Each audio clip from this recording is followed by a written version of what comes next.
দেখো বন্ধুরা, দেখো দেখো তোমরা সব কোথায় কোথায় যাও ঘুরতে। দেখো আমরা কোথায়, দেখো দেখেছো? এই দেখো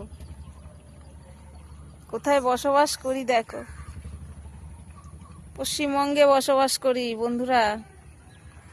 আর বৃষ্টি হলে তো কারোর কিছু করার নেই, ভগবানের মার দুনিয়ার বার, বুঝেছো তো? এই যে রাস্তাটা বেঁচেছিল, তোমাদের একটা ভিডিও দেখিয়েছিলাম যে রাস্তায় জল উঠতে একটু বাকি আছে। আজকের বৃষ্টিতে এই পুরো রাস্তাটাই আমার জল উঠে গেল।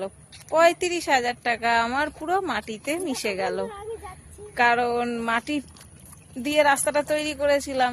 তার আর হাঁটতে পারবো না, এবারে পড়ে যাই, পড়েই যাবো, ঢিকবাজি খাবো, আর কি করব। দেখেছো কত গতি খারাপ আমাদের, তাও কেউ নেই দেখার।